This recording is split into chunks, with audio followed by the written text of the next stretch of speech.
बाढ़ की वो रात, मानो कुदरत का सारा कहर पंजाब की धरती पर ही उतर आया हो। चारों तरफ बस पानी ही पानी, छतों पर फंसे लोग और उनकी चीखों की आवाज अब थक चुकी थी।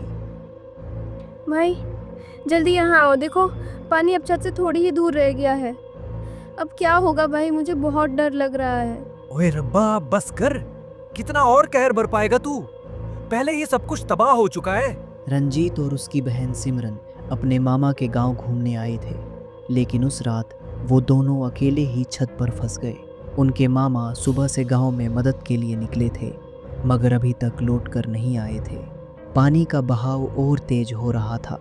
ये सब देखकर सिमरन बहुत डर गई और ऊपर वाले से रहम की भीख मांगने लगी। मगर उसे क्या पता था कि पानी के साथ साथ एक और मुसीबत उनकी ओर बढ़ रही थी। भाई, अब क्या होगा? बहन, डर मत। जब तक मैं हूं तुझे कुछ नहीं होगा। तू बस शांत हो जा और रोना बंद कर। सिमरन ने अपने मन को समझाने की कोशिश की और बचाव के उपाय सोचने लगी। तभी उसकी नज़र पानी में तैरती हुई किसी चीज पर पड़ी। भाई देखो, पानी के साथ कुछ बहकर हमारी ओर आ रहा है। देखो तो, वो क्या है? तू यहीं रुक, मैं देखता हूँ। क्या पता किसी ने हमारे लिए खाना भेजा हो। रंजीत छत से नीचे उतरा और दीवार पर खड़े होकर लकड़ी की एक छड़ी से उस चीज को अपनी ओर खींचने लगा। जैसे जैसे वो पास आई, साफ दिखा कि वो एक बड़ा सा बैग था। रंजीत ने बैग उठाया और सिमरन के पास ले आया। भाई, इस बैग में कुछ भी हो सकता है। इसे मत खोलो, इसे पानी में ही फेंक दो। अरे पगली, डर मत। ये किसी के घर का सामान होगा। क्या पता इसमें से हमारे काम की कोई चीज निकल आए। सिमरन ने बार बार मना किया, लेकिन रंजीत ने उसकी एक न सुनी और बैग खोल दिया। बैग के अंदर कुछ पुराने कपड़े, एक मेडल और तेल की एक बोतल थी। देख, तुझे बेवजह डर लग रहा था। इसमें तो सिर्फ कपड़े और तेल ही है। नहीं भाई, मुझे ये बिल्कुल अच्छा नहीं लग रहा। इसे फेंक दो। अरे यार, तू अभी भी डर रही है। रुक, मैं ये तेल अपने हाथों पर लगा के दिखाता हूँ, फिर तेरा डर भी भाग जाएगा। सिमरन बार बार मना करती रही, लेकिन रंजीत ने उसकी एक ना सुनी। उसने तेल अपने हाथों में मलना शुरू कर दिया। जैसे जैसे वो मालिश करता रहा, वैसे वैसे आसमान से बिजली और जोर जोर से गरजने लगी। हवा में अजीब सी ठंडक फैल गई।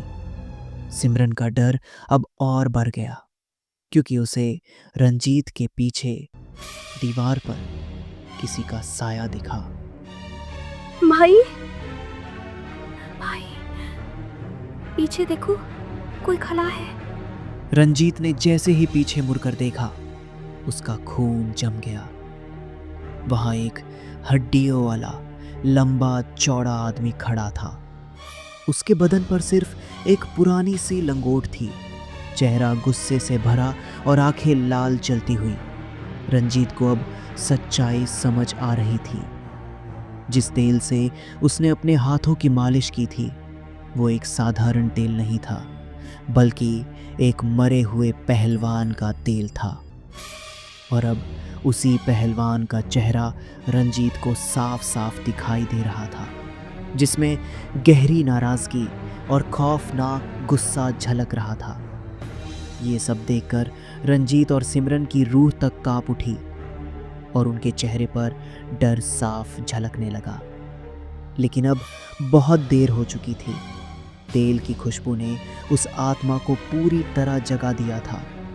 वो दीवार से उतरकर छत पर आ गया। उसके कदमों से पानी तक हिलने लगा। सिमरन चीख पड़ी। रंजीत ने जल्दी से तेल की बोतल उठाई और पूरी ताकत से पानी में फेंक दी। जैसे ही बोतल डूबी, आत्मा दर्द से चिल्लाई।